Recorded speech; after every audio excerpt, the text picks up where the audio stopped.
يا أيها الرسول بلغ ما أنزل إليك من ربك وإن لم تفعل فما بلغت رسالته.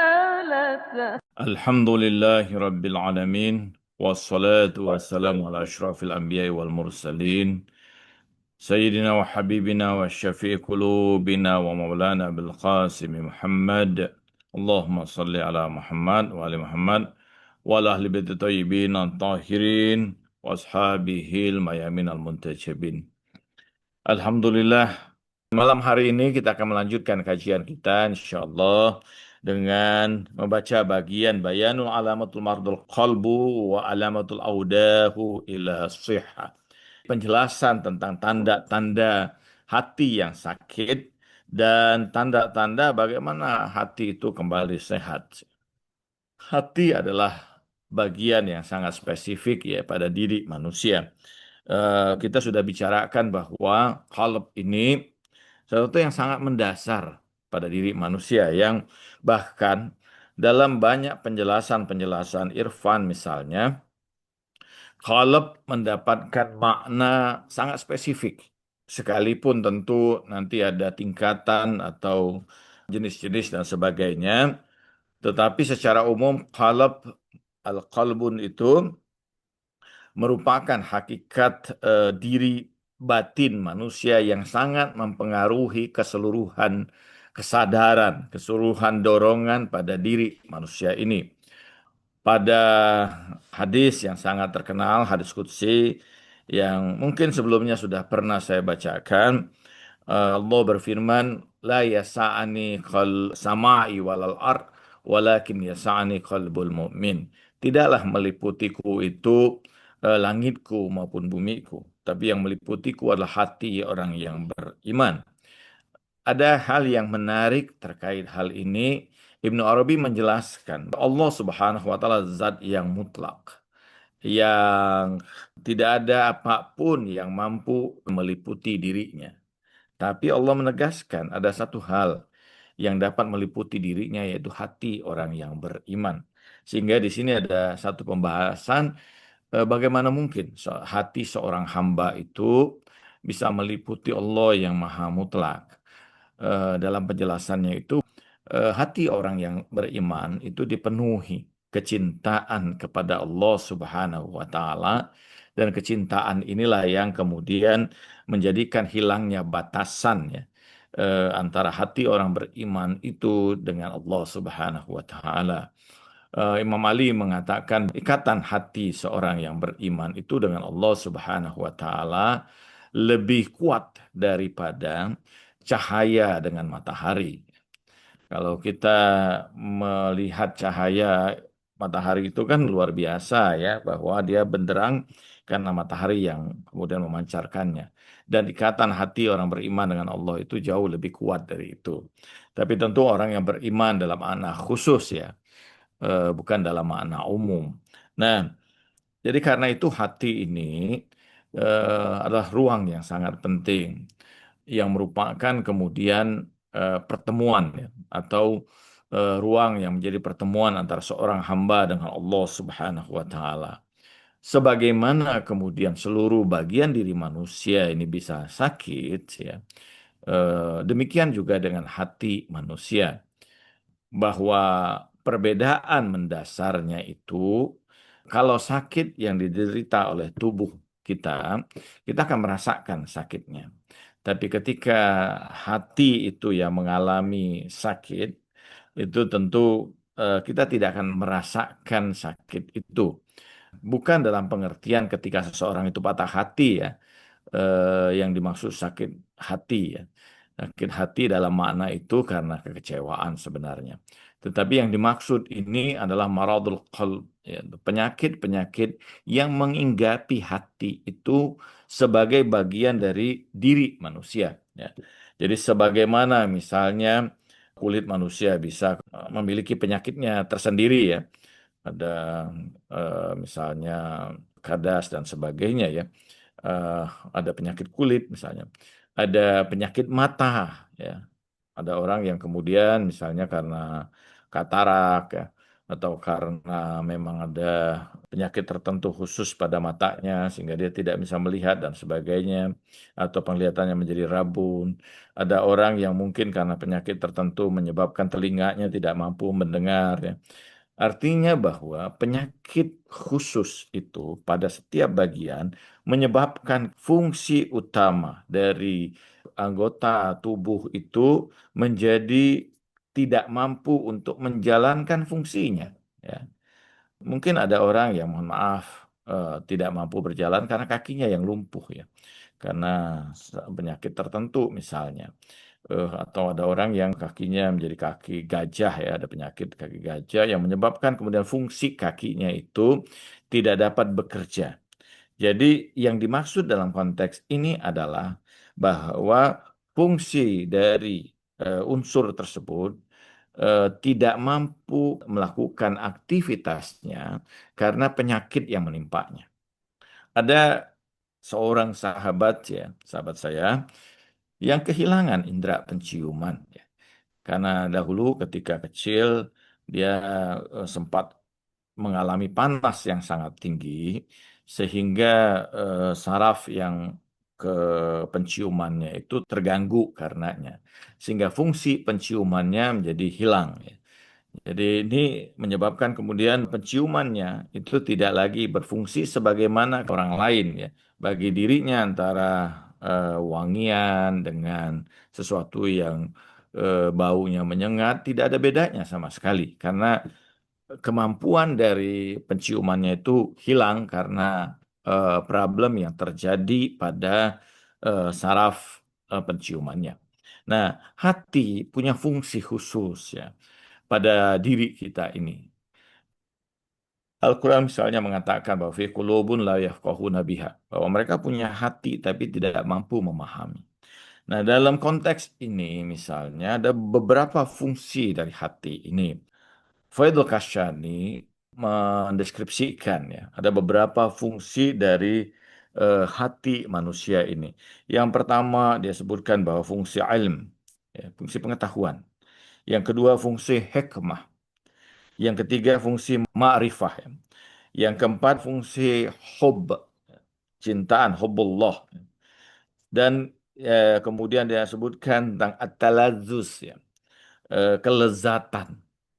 Jadi merasakan kemudian kelezatan dalam ibadah, dalam berzikir kepada Allah. Kemudian ithar, ya, kepedulian untuk mendahulukan orang lain. Ya. Kemudian uns, ya, ada rasa kebersamaan, rasa kemesraan dalam kebersamaan dengan Allah Subhanahu wa Ta'ala. Ini di antara fungsi yang kemudian disebutkan oleh Faidul Kasyani. Nah, fungsi-fungsi ini menjadi hilang ketika di dalam hati seseorang itu terdapat penyakit. Yang pertama adalah fungsi ilmu. Ya. Sebagaimana dalam hadis Rasulullah SAW bersabda bahwa al-ilmu nur. Ya. La yadkhulu nur fil qalbi marad. Dalam riwayat dikatakan bahwa cahaya itu ilmu. Tidak akan masuk ilmu itu pada hati yang sakit. Jadi fungsi hati dalam konteks ini, ilmu kita bisa bagi menjadi dua bagian utama. Ada ilmu yang terkait tentu dengan kehidupan manusia yang tidak ada kaitan sama sekali dengan hati ya. Gitu. Jadi seorang yang cerdas dan hanya menggunakan rasionalitasnya, dia mampu mendapatkan ilmu. Tapi ilmu yang seperti ini adalah ilmu yang terkait dengan proses kehidupan manusia. Ya. Dia tidak akan mengantarkan manusia itu sampai pada sebuah kesadaran ilahiyah. Sebagai contoh misalnya, seorang fisikawan yang besar pada abad ini seperti Stephen Hawking ya. Ini kecerdasannya luar biasa dalam menemukan hukum-hukum fisika ya. Termasuk misalnya black hole dan sebagainya. Nah, Tapi ilmu itu pada saat yang sama justru mengantarkannya pada hijab tentang adanya Tuhan ya. Sehingga dia tidak lagi mempercayai adanya Tuhan itu dari teori-teori fisika yang dia kembangkan ya. Ini menunjukkan pada kita bahwa ilmu-ilmu yang seperti ini tidak berarti bahwa akan membuka hati manusia itu pada kesadaran ilahi. Eh, ada ilmu yang memang bersifat ilahiyah. Artinya bahwa ilmu yang seperti ini membuka kesadaran diri manusia untuk mendapatkan cahaya bimbingan untuk sampai pada perjalanan menuju ilahiyah. Mullah Sadra misalnya menyatakan bahwa ilmu yang ilahi seperti ini adalah ilmu yang hakiki. Dia akan membentuk jiwa manusia, menyempurnakan jiwa itu, bahkan sampai pada perjalanan akhir di akhirat ya. Berbeda dengan ilmu yang tidak membawa pada kesadaran ini. Ilmu-ilmu itu sesuatu yang baik, tetapi dia terbatas sebagai sebuah amal soleh. Jadi Mullah Sadra menyatakan bahwa itu hanya amal soleh semata. Dia tidak menyempurnakan kesadaran diri manusia. Ya. Jadi ketika kita seseorang itu bisa misalnya membuat pesawat, ya, tidak berarti bahwa dengan itu dia kemudian lantas punya kesadaran ya. Bahwa itu adalah satu hal yang memberikan kebaikan bagi kehidupan manusia dan karena mungkin keikhlasannya, karena upayanya, dia mendapatkan kebaikan sebagai sebuah tindakan yang masuk kategori sebagai amal soleh. Tetapi ada ilmu-ilmu yang membuka kesadaran diri manusia. Karena itu bagi Mullah Sadra dia membagi ilmu dalam konteks ilmu yang sifatnya etibari, yang relatif, dan ilmu yang hakiki. Nah, ilmu-ilmu ilahi ini adalah ilmu-ilmu yang hakiki. Nah, ketika kemudian hati itu mengalami atau padanya ada penyakit, maka menutupi kemudian dorongan kecenderungan ya, hati itu untuk menggali dan mendapatkan ilmu-ilmu yang seperti ini. Ilmu-ilmu yang membuka kesadaran dirinya, ilmu yang kemudian membawa dirinya pada kemuliaan, keutamaan, ketinggian derajat, ya, kesadaran yang lebih tinggi bahwa apa yang ada dan dia pelajari dalam konteks sains dan sebagainya tidak lebih sebagai sebuah tanda saja ya yang mengantarkan kesadaran dirinya itu pada hakikat ilahi. Yang kedua, Mullah Sadra mengatakan bahwa ketinggian ilmu itu sangat bergantung pada objeknya.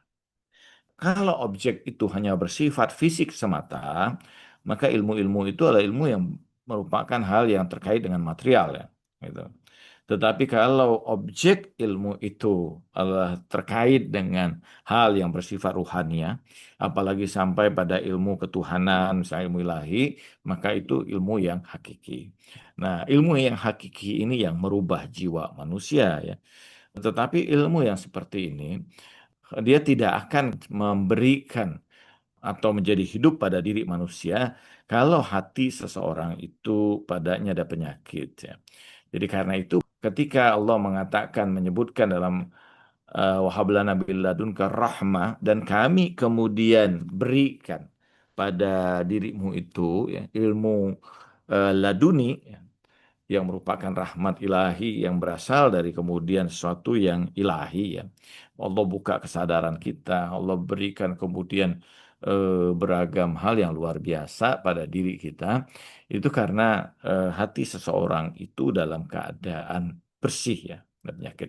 Jadi tanda awal Faisal Kasani menyebutkan bahwa ketika kemudian kita tidak memiliki kecenderungan pada ilmu-ilmu yang seperti ini, dan tidak merasakan kenikmatan, kelezatan dalam menggali ilmu yang seperti ini, maka hati kita padanya terdapat penyakit. Ini tanda yang pertama yang disebutkan oleh Faithul Kasyani. Ya. Jadi Imam Ali juga menyebutkan hal yang sama ya. Imam Ali mengatakan bahwa Allah tidak memberikan ilmu itu kecuali pada hati yang bersih ya. Gitu. Jadi karena ilmu itu cahaya ilahi. Nama Allah itu Al-Alim, ya. Jadi karena itu dalam Al-Quran mengatakan fawqa kulli dzi ilmi alim. Ya, di balik semua yang berilmu itu ada yang maha berilmu. Dia yang mencurahi ilmu ini dan curahan ilmu itu hanya dapat ditampung ya. Al-Quran mengatakan fasalat audihima, gitu kan. Maka dia akan mengalir di antara lembah-lembah itu. Dalam penafsiran kemudian Narabi, lembah-lembah yang dimaksud yang menampung air tadi itu adalah hati manusia, gitu ya. Jadi kalau hati itu kemudian terbuka ke atas, sebagaimana Imam Ja'far membagi itu ya, bahwa ada hati yang fathah, hati yang terbuka, hati yang seperti ini yang mampu menampung. Sementara hati yang dommah atau hati yang sudah mati sakin ya, sukun, maka hati itu tidak akan sama sekali mampu kemudian menampung pengetahuan atau ilmu itu ya. Dia bisa kemudian mendapatkan ilmu dalam konteks zohirnya, iya, tetapi hakikat ilmunya sendiri tidak akan dia dapatkan. Al-Quran kan mengatakan utiyal hikmah faqad utiya khairan katsiran ya. Barang siapa yang diberikan hikmah itu, maka dia mendapatkan khairan katsiran. Dia mendapatkan kebaikan yang banyak ya. Nah, yang kedua Faidul Kasani menyebutkan bahwa tanda hati yang sakit itu dia padanya tidak keluar hikmah. Gitu. Jadi mungkin orang itu pintar, orang itu cerdas, tapi orang itu tidak memberikan kebijaksanaan. Gitu. Jadi dalam hadis Rasulullah mengatakan man akhlasa lillahi arba'ina sabahan falyatil hikmata fi ila qalbihi wal yakhruj ila lisani. Bahwa barang siapa yang menjaga keikhlasannya 40 pagi, hatinya dalam keikhlasan 40 pagi bersama dengan Allah, maka akan datang hikmah kepadanya dan keluar melalui lisannya. Orang-orang yang soleh, orang-orang yang kesadaran mereka jauh pada ketinggian ruhania. Pada lisan mereka itu Allah Subhanahu wa taala berikan hikmah sehingga kata-kata yang keluar pada mereka bukan sekedar kata-kata motivasi dari motivator biasa ya, tapi kata-kata yang dalam Al-Quran disebutkan sebagai kaulan takilan, perkataan yang berat ya, perkataan yang betul-betul masuk ke dalam jiwa seseorang. Sebagai contoh sederhana, mungkin kita bisa ya menyatakan hal yang sama, tetapi kata-kata itu eh, kalau hanya keluar dari lisan seseorang, dia tidak akan banyak maknanya. Suatu saat dulu ketika kita masih belajar ya, eh, kita menjumpai seorang ulama, orang yang luar biasa dikenal sebagai seorang wali Allah, terlihat betul cahaya wajahnya itu luar biasa. Dan nasihatnya sederhana pada saat itu kepada kami yang masih pelajar.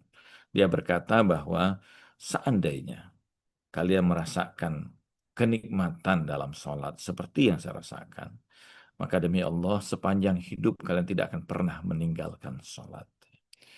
Ini perkataan yang sederhana yang kita bisa sampaikan.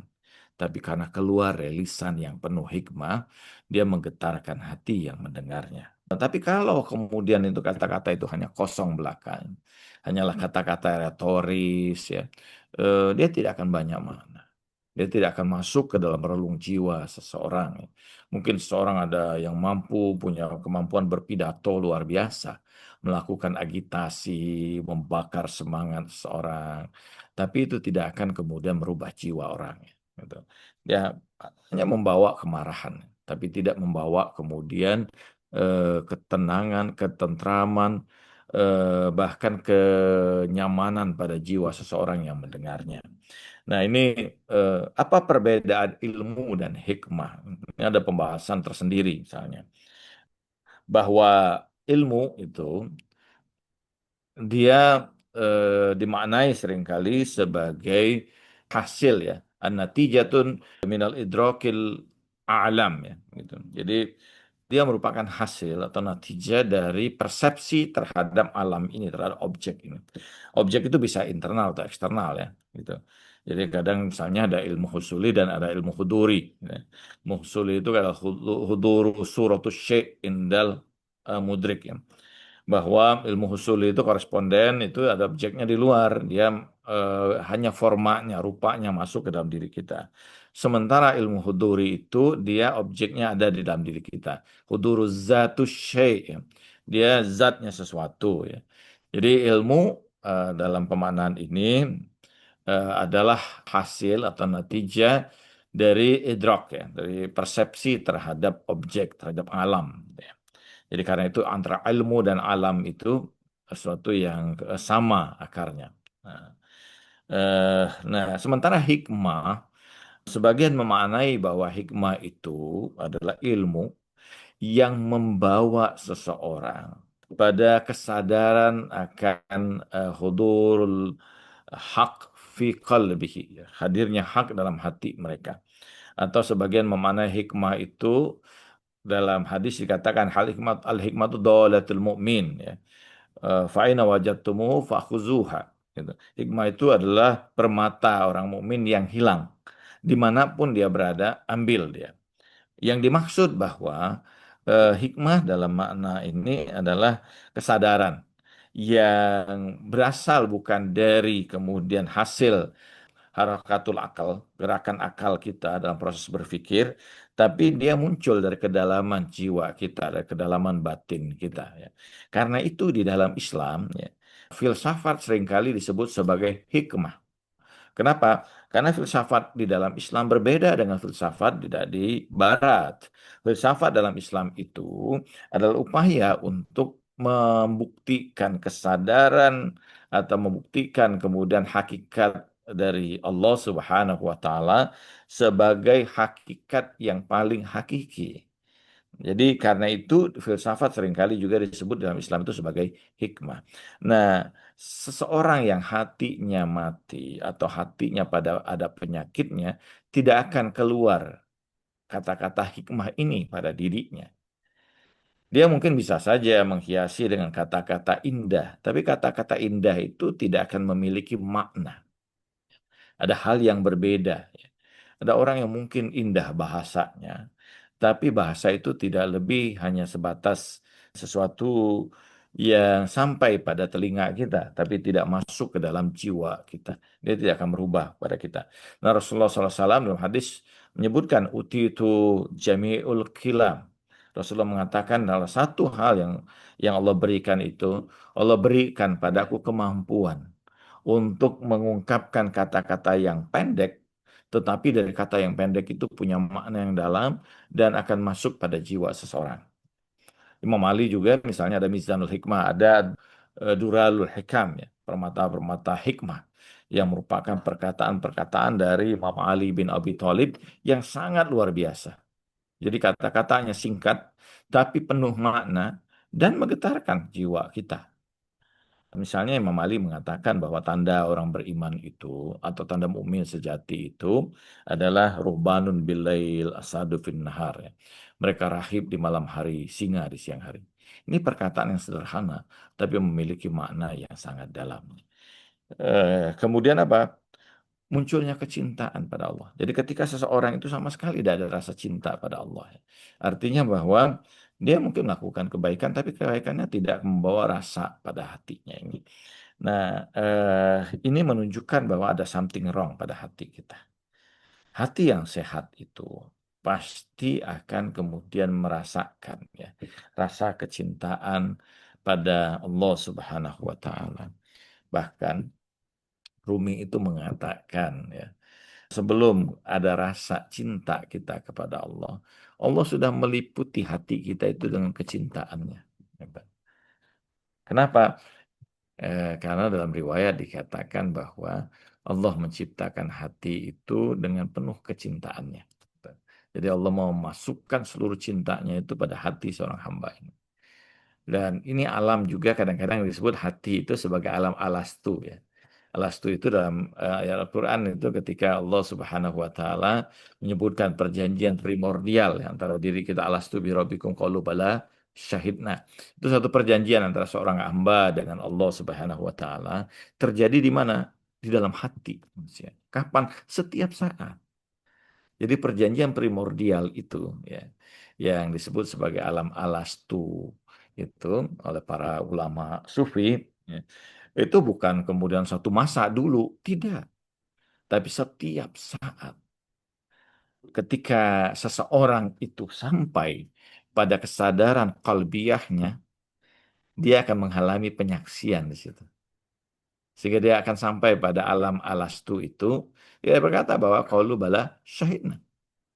Apakah kalian tidak menyaksikan aku? Alastu bi rabbikum, bukankah aku Tuhan kamu? Qalu bala, kami menyaksikan. Jelas ya, benderang gitu.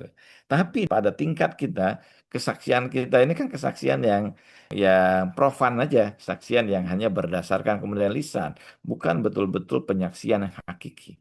Tapi ketika kesadaran kita sampai pada alam alastu di dalam hati kita, kita akan berubah menjadi penyaksian yang tidak mungkin kita memungkiri hakikat al-haq di situ. Nah, kecintaan ini muncul ya. Pertama tentu saja bahwa secara fitrah manusia itu pasti mencintai Allah. Secara fitrah. Kenapa? Karena manusia itu mencintai kesempurnaan. Dia menginginkan kesempurnaan itu. Manusia menginginkan kebahagiaan. Manusia menginginkan keindahan. Manusia menginginkan kebaikan. Manusia menginginkan kesempurnaan. Dan semua itu ada pada Allah Subhanahu wa Ta'ala. Jadi secara fitrah manusia ini sudah mencintai Allah. Kenapa? Karena memang Allah menciptakan segala sesuatu ini dengan cintanya. Kuntu kanzun makhfiyan fa ahbabtu an uraf fa khalaqtu khalqan likay yuraf. Aku adalah perbendaharaan tersembunyi yang aku mencintai untuk dikenal. Sehingga ciptakan beragam ciptaan. Jadi segala sesuatu ini dia diliputi oleh rasa cinta. Dan hati manusia ini dipenuhi dengan kecintaan itu. Tetapi ketika di hati itu ada penyakit padanya, dia tidak akan lagi merasakan atau perlahan-lahan rasa cinta itu menjadi sirna. Seperti orang yang menyukai satu jenis makanan misalnya. Sekarang mungkin musim durian ya, di banyak tempat kita melihat durian. Dan kita mencicipi durian itu sangat enak, sangat lezat. Kapan? Ketika kita berada dalam keadaan sehat. Tapi kenikmatan itu hilang ketika kita berada dalam keadaan sakit. Seseorang yang tengah menderita tipes misalnya, segala apapun yang dia makan terasa pahit. Bukan karena makanannya tidak nikmat, bukan karena apa yang dia makan tidak lezat, tetapi karena lidah yang merasakan itu padanya, karena penyakit yang dia derita menyebabkan kemudian hilangnya rasa itu. Jadi karena itu hati itu sudah merasakan kecintaan itu. Ada satu riwayat ya yang menarik sebenarnya di masa Imam Ja'far As-Shadiq salamullah alaih. Suatu saat Imam Ja'far itu lewat di satu tempat ya, dan ada bayi yang menangis di situ. Tapi begitu Imam Ja'far lewat di situ, bayi itu menghentikan tangisannya. Bayi itu menjadi diam, gitu ya. Tapi begitu Imam Ja'far lewat, bayi itu menangis lagi. Sehingga ibunya berlari membawa bayi itu dan memanggil Imam Ja'far, ya. Ketika di dekat Imam Ja'far, bayi itu kembali tenang, tentram, gitu ya. Nah, kemudian ibu itu bertanya, kenapa bayi saya ini selalu menangis? Tapi setiap kali Anda lewat, wahai Tuhan, bayi saya ini menjadi tenang, jadi tentram. Gitu ya. Imam Ja'far mengatakan bahwa bayi itu masih sangat dekat dengan Allah Subhanahu wa Ta'ala. Segala sesuatu yang di situ tercium wewangian ilahiyah, maka dia akan merasakan ketentraman. Karena itu zikir-zikir kita terhadap bayi-bayi itu kan menenteramkan mereka. Ya. Jadi ini kan fitrah ya, memang ada pada diri manusia. Nah, Faidul Kasani mengatakan bahwa karena penyakit ini kita tidak merasakan cintaan itu. Ya. Padahal, dan ini satu hal yang kadang-kadang mengkhawatirkan juga ya bagi saya ketika membaca misalnya hadis-hadis kursi yang seperti ini. Ketika Allah mengatakan, Ana inda zonni abdi bi.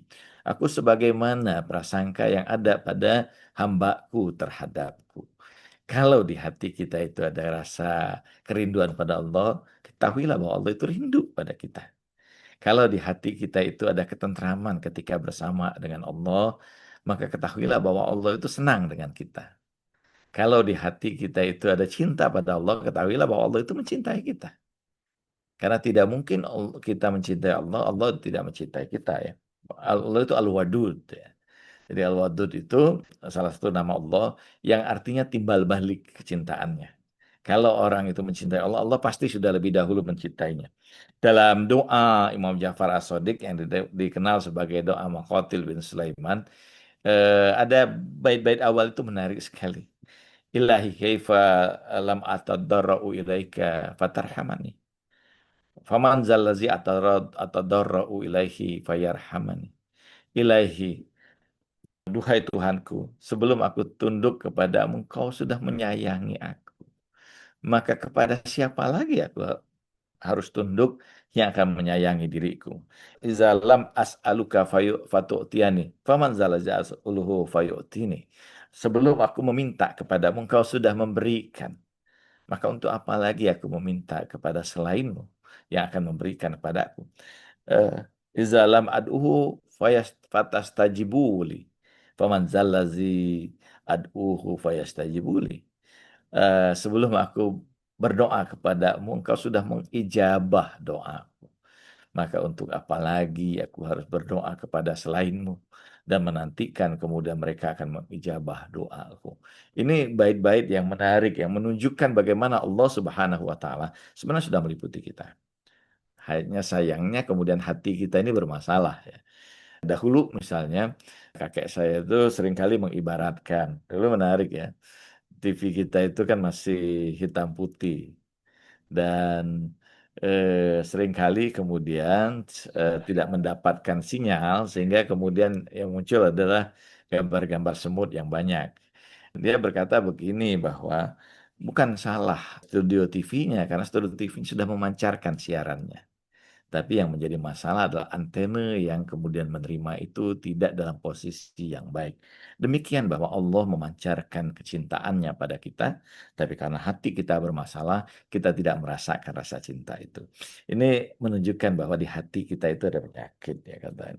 Kemudian bahwa dia menyebutkan lagi tentang at-talazzuz bizikrihi, bahwa rasa lezat dalam menyebut nama Allah itu dalam zikir pada Allah. Jadi ketika tidak ada rasa kelezatan itu berarti tanda bahwa kalau kita menyebut kita lelah, mudah lelah ya misalnya.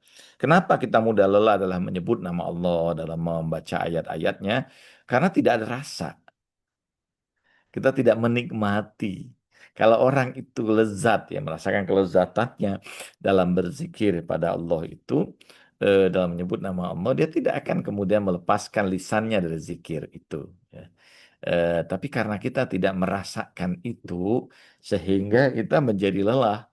Kita kadang-kadang berzikir. Kenapa berzikir? Ya karena diperintahkan untuk banyak berzikir. Wazkurullah zikran kathiran. Dan berzikirlah kamu pada Allah dengan sebanyak-banyaknya.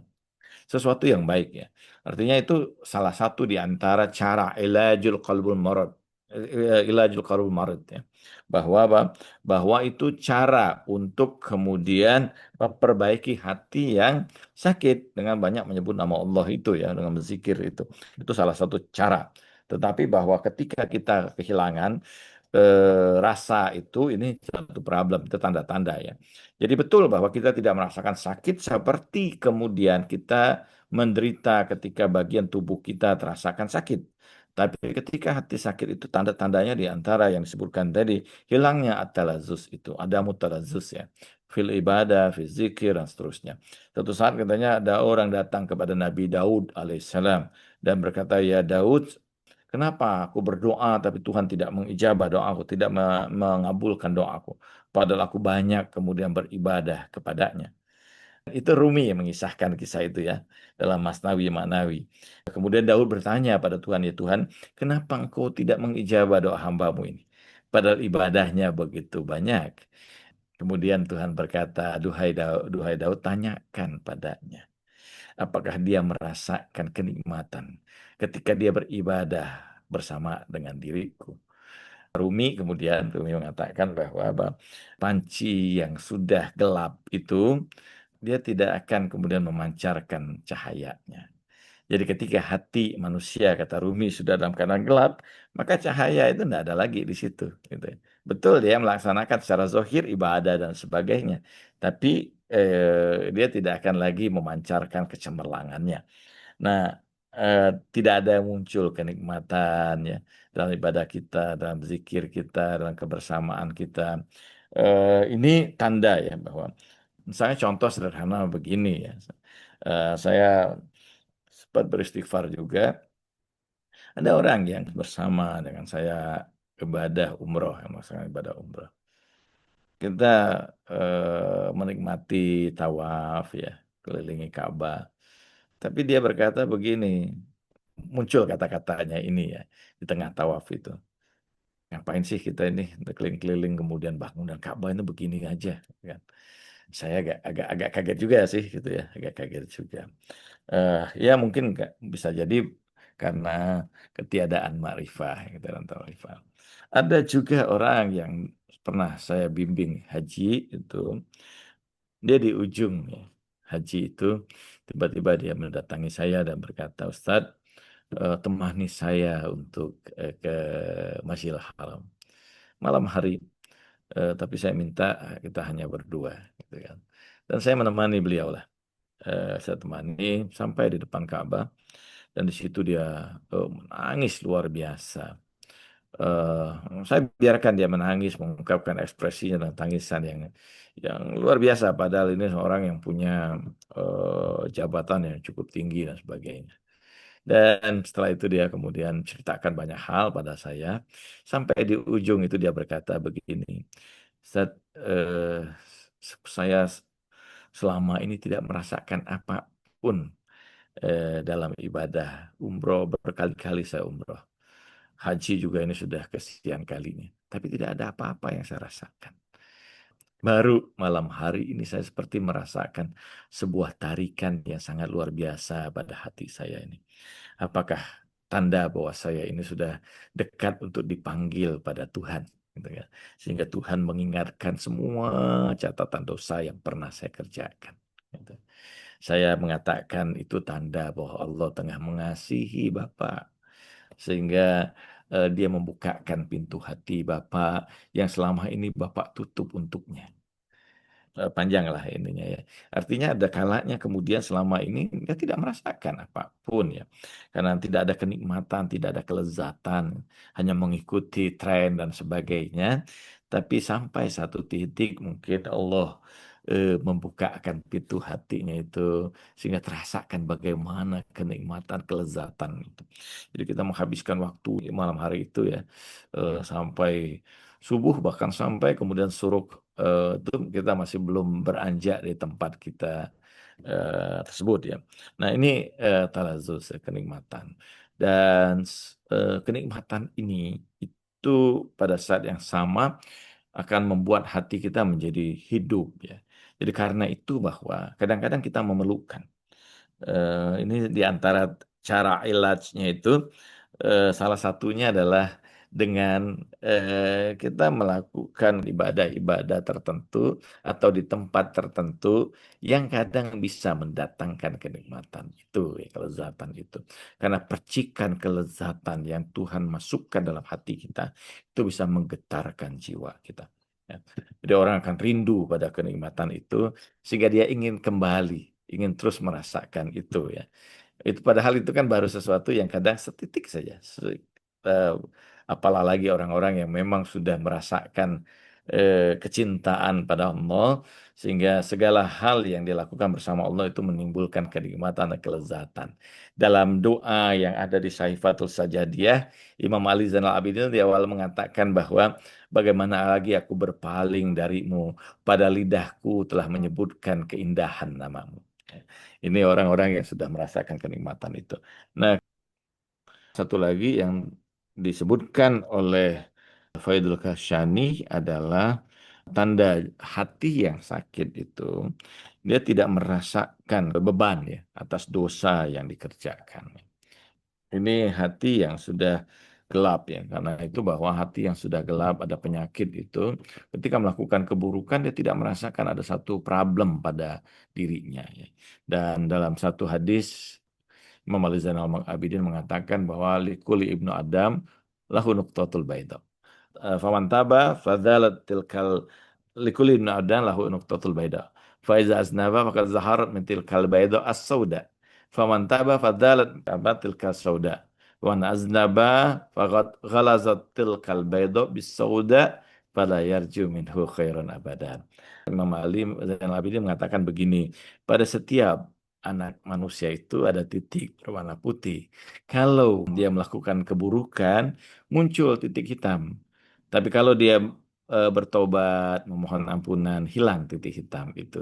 Tapi kalau dia terus membiarkan itu, maka tertutup titik putih itu dengan titik hitam, maka jangan harapkan kemudian kebaikan pada diri orang seperti ini selama-lamanya. Kenapa? Karena hati mereka kemudian sudah gelap, ya, sudah mati, sudah tertutup, dan sehingga tidak lagi merasakan keindahan dalam kebersamaan dengan Allah, tidak lagi mendapatkan hikmah pada hatinya, tidak lagi kemudian terbuka hatinya dengan ilmu yang membawa kesadaran pada Allah Subhanahu wa taala. Mungkin ini pengantar kita Kang Asa ya untuk kita diskusikan bersama. Terima kasih. Walhamdulillahirabbil alamin. Alhamdulillahirrahmanirrahim. Terima kasih guru kita, Ustaz Dr. Khalid Al-Walid yang sudah menyampaikan terkait dengan tanda-tanda hati yang sakit. Tadi juga disampaikan bahwa kalau telah terjadi disfungsi pada hati ya, maka akan terjadi apa yang disebut dengan penyakit-penyakit.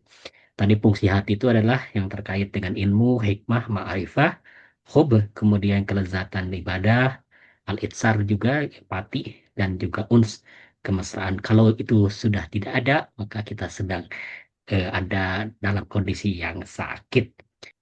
Nah, ini Ustaz, kalau yang terkait dengan penyebab utama dari hati yang sakit gitu ya, kalau tadi kan disfungsinya ya, itu Ya, betul. apa ada nggak yang dari aspek luarnya? Nah, tadi kan hati. eh ya, kalau dalam di sini, misalnya di ujung ini, Hmm. Faisal Kasani menjelaskan bahwa paling utama yang membawa kemudian hati seseorang itu menjadi sakit itu apa? Hubbud dunia, Oh, kecintaan pada dunia itu. Jadi kalau orang itu eh, pada hati mereka terjadi keterikatan, kecintaan pada dunia ini, maka muncullah kemudian itu adalah pintu kata Faidul Ghazali bablil amradul qalb ya. Jadi pintu gerbangnya bagi penyakit-penyakit hati. Nah, ini yang mungkin kita jadi harus waspada ya. Sebagaimana Rasulullah mengatakan ini akhafu an ummati syai'an, hubbud dunya wa tulul amal. oh, Aku takutkan dari umatku dua hal. Kecintaan pada dunia ini dan panjangnya angan-angan. Dan segala hmm, hal kekacauan yang terjadi dalam kehidupan manusia ini diawali dengan kecintaannya pada dunia. oh, Kacauan, kita lihat misalnya beragam kekacauan yang terjadi pada dalam sejarah Islam pun dikarenakan kecintaan pada dunia ini. Ini pangkal dari roksun kulla sayyiat ya. Jadi hmm. pangkal dari segala kejelekan. Jadi karena itu bahwa yang dikikis oleh para arif ini adalah bagaimana kemudian untuk berusaha melepaskan diri kita itu dari hati kita dari keterikatan pada dunia ini. Ada doa ya dari Imam Ali itu. Ya Allah, jangan jadikan urusan-urusan dunia itu menjadi sesuatu yang kemudian menjadi sesuatu yang mengikat hati, gitu kan. Menyebabkan menjadi sesuatu yang seakan-akan itu sesuatu yang sangat penting dalam kehidupan kita, sehingga kita melalaikan banyak hal darinya. Hmm. Kalau yang tadi yang terkait dengan dibuka hati itu yang tadi cerita itu yang membuka sudah berkali-kali beribadah dan sebagainya tidak merasakan kemudian baru pada saat itu ditarik oleh Allah Ta'ala dan Allah memberikan kasih sayang dan sebagainya itu artinya bahwa dibukanya hati atau dihidupkannya kembali hati itu atas dasar hidayah ya dari Allah Subhanahu wa taala. Apakah upaya-upaya kita seperti misalkan kita zikir, kita misalkan sholat, kita misalkan ada kesadaran sedikit kemudian kita itu Ya, juga mendekat pada itu atau sebetulnya mutlak dari Allah dibukanya itu? Ya, pertama bahwa seseorang itu kan selalu harus diawali dari dirinya ya. Ada Hmm, upaya untuk oh membukai. ya ya. Jadi kadang-kadang begini, Kang Asa. Ada kalanya kalau kita lihat misalnya selang, selang itu ya selang air itu ya. Ya. Eh, dia mungkin saja bocornya sedikit ya. Tapi karena tekanannya begitu deras, maka kebocorannya akan tiba-tiba menjadi besar ya, gitu. Demikian juga kadang-kadang kita seorang itu perlu membuka sedikit saja hatinya. Maka cahaya yang luar biasa itu bisa tiba-tiba kan memancar luar biasa di hati seorang hamba itu ya. Tapi ada harus upaya itu membuka kemudian keran pada hatinya itu ya. Kalau dia terus menutup itu, walaupun kadang-kadang Allah berikan, ya, tapi dia tidak memperdulikan itu. Nah, Oh. ini juga berbahaya ya. Jadi karena ada satu riwayat ya, saya dapatkan dalam satu kitab. Kalau Allah itu sudah membuka hati seorang itu, tapi orang itu tetap tidak mau peduli, maka Allah matikan kunci hatinya. Jadi karena itu perlu menjaga itu ya, menjaga upaya itu.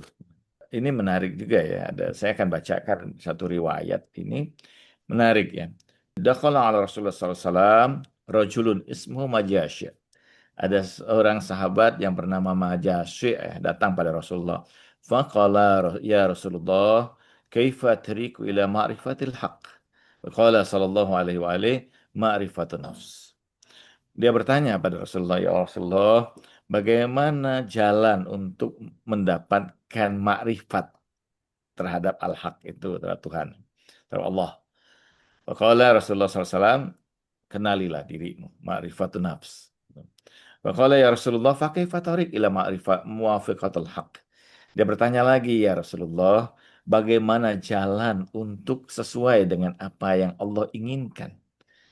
Qala mukhalafatun nafs, menentang nafsumu ya, atau menentang dirimu. Karena memang diri kita ini kan selalu mengajak kita untuk segala hal yang kadang-kadang bertentangan dengan keinginan Allah ya. Kita kan selalu inginnya hubur roha ya, selalu inginnya senang aja gitu kan, berleha-leha, melalaikan tugas dan sebagainya. Kemudian faqala ya Rasulullah fa kaifa tariqu ila ridal haq. Kemudian dia bertanya lagi, ya Rasulullah, bagaimana jalan untuk mendapatkan keridhaan al-haq ya, dan Tuhan. Qala sukhtun nafs. Rasulullah mengatakan bahwa kebencian atau kemurkaan pada hawa nafsu. Qala ya Rasulullah, faqih fatarik ila wasul haq. Wahai Rasulullah, bagaimana cara untuk sampai pada Allah? Qala hadrun nafs. Rasulullah mengatakan bahwa engkau berhijrah dari hawa nafsumu. Qala ya Rasulullah fakaifa tariq ila taatil haq. Wahai Rasulullah, bagaimana jalan untuk taat kepada Allah? Qala isyan nafs. Rasulullah mengatakan bahwa menentang hawa nafsu. Jadi dengan menentang hawa nafsu, otomatis kita masuk pada ketaatan pada Allah. Ya Rasulullah, fakaifa tariq ila zikril haq. Wahai Rasulullah, bagaimana caranya untuk mengingat Allah? Qala nisyan nafs. Lupakan hawa nafsu. Faqala ya Rasulullah, fakaifa tariq ila qurbil haq. Ya Rasulullah, bagaimana caranya untuk dekat dengan Allah?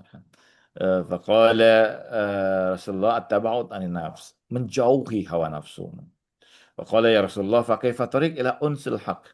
Ya Rasulullah, bagaimana caranya untuk bisa merasakan kemesraan bersama Allah? Qala al-wahsyatu minan nafs, yaitu adalah dengan menentang, memurka pada hawa nafsu. Faqala ya Rasulullah fakaifa tariq ila zalik. Ya Rasulullah, ini kan berat ya semua. Sampai dia bertanya, ya Rasulullah, bagaimana cara untuk bisa melakukan semua itu? Gitu. Sama mungkin seperti kita juga ya. Sama seperti kita ini semua yang Rasulullah sampaikan ini kan suatu yang luar biasa, tapi kan berat melakukannya. Sehingga dia bertanya, ya Rasulullah, fakaifa tariq ila zalik. Ya Allah, ya Rasulullah, bagaimana jalan untuk melakukan semua itu? Nah, ini jawaban Rasulullah itu menarik ya. Qala al-isti'ana bil haq ala nafs, yaitu memohon perlindungan Allah atas hawa nafsu. Ini satu riwayat yang cukup menarik ya sebenarnya antara Al-Majasyi' bin Salim ya. salah seorang sahabat Rasulullah SAW yang masuk Islam ketika Fathul Makkah. Tapi kemudian dia menjadi murid, salah satu murid kalau tidak salah dari Imam Ali bin Abi Thalib.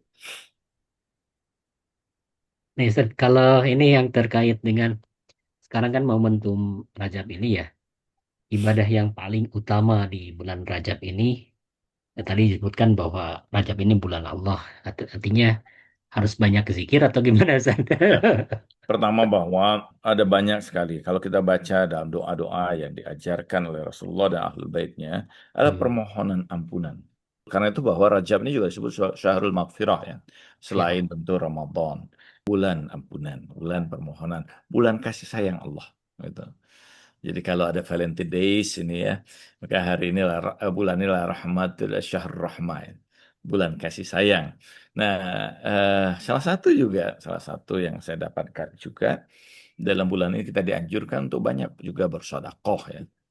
Ada satu riwayat dalam Mizanul Hikmah ya sebenarnya Hmm, tentang keutamaan salah satu keutamaan ibadah di bulan Rajab itu adalah dengan sedekah, berinfak kepada fuqara wal masakin ya. Paling tidak bahwa bulan-bulan ini kita hiasi lah ya dengan hal-hal yang seperti itu. Yang kedua begini Kang Ahsa, kita ini kadang-kadang baru bersemangat ketika bulan Ramadan. Padahal orang-orang soleh itu sudah startingnya itu sudah di bulan Rajab. hmm, Jadi karena itu bahwa salah satu hal yang penting kita mulai mengatur hati kita. Jadi mulai mengatur hati kita, ya, mulai merubah sikap kita, ya, mulai menjaga mawas diri di bulan Rajab ini, karena kita sudah mulai masuk nih, gitu ya. Jadi jangan berharap Anda mendapatkan kemenangan di bulan Ramadan kalau Anda tidak startingnya di bulan Rajab, ya. Artinya ini sudah bulan persiapan bagi kita, persiapan jiwa kita, persiapan hati kita, persiapan pikiran kita, ya kita sudah mulai kemudian mencoba untuk melatih ya secara ruhaniah diri kita ini. Dan yang juga terpenting pada bulan ini adalah sekiranya masih banyak ya kodok dari puasa-puasa kita, ya. tentu itu kita harus tunaikan di bulan-bulan ini. Ada Rajab, ada Sya'ban ya, sebelum masuk bulan Ramadan. Bagaimana kalau kita tidak tahu dulu banyak barangkali ya, kita tidak pernah tahu. Paling tidak kita berusaha lah ya, memperbanyak kemudian ini sampai dalam hadis dari Aisyah ya, istri Nabi, aku tidak menyaksikan Rasulullah itu paling banyak puasanya kecuali pada bulan Rajab dan Syakban, Hmm, sehingga aku seakan-akan bahwa aku menyaksikan bahwa Rasulullah itu seakan-akan tidak tidak ada iftarnya ya di bulan-bulan itu hmm. karena banyaknya. Jadi Rasulullah saja itu udah ini ya. Kalau kita mencari orang-orang yang memang melakukan hal-hal ruhania, biasanya memang memperbanyak puasa mereka ya. Bahkan saya menemukan ada dulu guru saya ketika masuk bulan Rajab dia memperbanyak sholat-sholatnya itu. Jadi saya tidak tahu apakah dia mengkodok sholat, tapi saya lihat bahwa sholatnya begitu banyak ya di bulan Rajab, Sya'ban, dan apalagi tentu bulan Ramadan. Tapi tentu kembali lagi ya, kita mungkin punya hal-hal yang spesifik ada pada kita ya. Jadi saya Kang Asa mungkin tidak banyak ibadah ya. Jadi orang mungkin bacaan Qur'annya banyak mungkin atau kemudian puasanya luar biasa, sholat malamnya luar biasa. Saya barangkali mungkin banyak yang tertinggal. Tapi saya mencoba ya selalu, terutama di bulan Ramadan itu untuk menulis dan dengan harapan bahwa itu bisa menggantikan kemudian atau paling tidak lah bahwa itu bisa sedikit ya menutupi lubang-lubang ibadah yang kurang. Kita bisa melakukan hal yang lain juga yang sesuai dengan kapasitas kita masing-masing ya. Setiap orang kan punya kemudian hal-hal yang spesifik pada dirinya yang bisa dia lakukan. Dan itu yang dicintai Allah dari kita ya. Setiap kita mungkin punya hal-hal yang yang mungkin juga jarang dilakukan orang lain ya. Setiap orang punya punya hal-hal yang spesifik pada dirinya ya. Kadang-kadang ada orang yang suka berbagi ya. Di antara yang saya selalu ingat misalnya dari eh, ibu istri dari Allah Yarham ya, suka sekali kemudian berbagi makanannya. Dan saya setiap kali kemudian datang ke rumah beliau silaturahmi selalu membawakan makanan untuk saya ya. Dan kadang-kadang menitipkan ini untuk istri ya, sebutkan nama istri saya, selalu seperti itu ya. Dan bukan hanya kepada saya, tapi hampir sebagian besar yang saya kenal. Ada orang-orang yang demikian ya, luar biasa dalam berbagi ya, karena memang mungkin itu yang, dan saya yakin bahwa ibadah-ibadah seperti itulah yang dianggap luar biasa di sisi Allah, karena itu hal-hal yang terkait dengan spesifikasi kita masing-masing ya. Ada orang yang mungkin luar biasa dalam kemudian peduli pada orang lain ya. Ada orang yang paling suka kemudian bersilaturahmi misalnya ya, menjenguk sahabat-sahabatnya yang mungkin udah lama tidak berjumpa atau sakit ya. Mungkin itu yang mungkin setiap orang punya kekhususan seperti itu yang kita gunakan dalam bermuamalah kepada Allah Subhanahu wa taala di bulan-bulan utama ini. Terima kasih Kang Asa ya dan Iya, teman-teman yang sudah hadir. Mudah-mudahan kita interaksi selanjutnya bisa lebih dekat ya dengan membuka Zoom ini secara langsung, betul. dan mudah-mudahan bisa bermanfaat bagi kita semua. Juga mungkin kita bersama-sama insya Allah selama bulan Rajab, Sya'ban, dan Ramadan ini, dan mungkin bisa diusulkan juga kita khusus mungkin membicarakan hal-hal yang dalam proses rohania kita di bulan-bulan utama ini, Kang Asa ya, insya Allah. Ya, siap. Eh, ya mudah-mudahan Allah Subhanahu wa taala memberikan. Allahumma barik lana fi Rajab wa Sya'ban wa balighna ila Ramadan. Allahumma shalli wa sallim wa barik ala sayyidina Muhammad wa ali Muhammad. Allahumma dakhilna fi kulli khair kama dakhalta Muhammadan wa ali Muhammad wa akhrijna anna kulli syarrin kama akhrajta anha Muhammadan wa ali Muhammad birahmatika ya arhamar rahimin. Ya Allah, masukkan kami pada setiap kebaikan sebagaimana kau masukkan Nabi Muhammad dan keluarganya yang suci. Ya Allah, keluarkan kami dari segala keburukan sebagaimana engkau keluarkan Muhammad SAW dan keluarganya yang suci. Dengan kasih sayangmu, wahai yang maha pengasih, wahai yang maha penyayang. Allahumma ya Allah, ya Rahman, ya Rahim. Tinggikan juga, muliakan juga orang tua kami, baik yang masih hidup dan bersama dengan kami maupun yang telah mendahului kami, dan para penghuni kubur dari anggota keluarga kami di bulan-bulan utama ini. Masukkan pada mereka kebahagiaan dan kumpulkan mereka bersama dengan hamba-hambamu yang soleh. Birahmatika ya arhamar rahimin. Wa sallallahu ala sayyidina Muhammadin wa alihi tahirin. Walhamdulillahi rabbil alamin. Wassalamualaikum warahmatullahi wabarakatuh.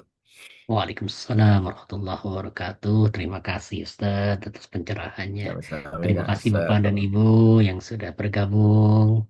Kita nantikan lagi pertemuan kita nanti di pekan depan. Kita akan terus mengkaji Hasanah Tasawuf bersama guru kita Profesor Dr. Kiai Haji Khalid Al-Walid.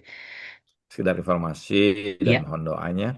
Insya Allah tuh kajian kita sebelum ini ya tentang Manazil Sairin, insya Allah akan diterbitkan oleh Mishkat TV. oh, Masya Eh, Allah. ya, Alhamdulillah. mudah-mudahan nanti saya tidak tahu apakah itu nanti secara khusus barangkali dipersembahkan ya oleh Mishkat TV atau mungkin ada biaya dan sebagainya. Nanti mudah-mudahan itu membawa kebaikan bagi kita semua. Terima kasih Kang Amin Asep. ya Allah ya Allah.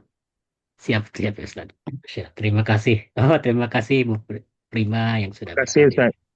Sama-sama, Terima kasih, sama-sama, Saudara. Insya Allah. sama-sama Bang Irsan ya, Mbak Terima Fitri kasih di Bu, sini, Bu Bu Bu Wasnayati Yeti. sudah Kyoto Nah, Usti.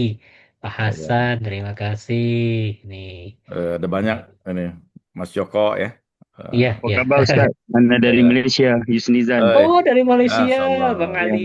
Ya, Makasih. Ustadz apa kabar? Yusnizan ya, Indonesia Ya, ya, Yusnizan sahabat saya dahulu baik, baik. Oh, Anda, lama di uh, Fauzan. kami sedang membaca kitab Ustaz, Filsafah Al-Quran, Oh, Gerbang terima Hikmah kasih. Ilahi. ya Allah, Uh, luar Sungguh biasa. menarik, sungguh menarik. Terima kasih, terima Alhamdulillah. kasih. Insya Allah. Amin. Akhirnya Hamzah ya, Hamzah juga. Terima kasih. Mohon doanya Ustadz Yusnizan ya. Masya Allah. InsyaAllah. Kami yang fakir dengan doa Ustaz. Sama-sama.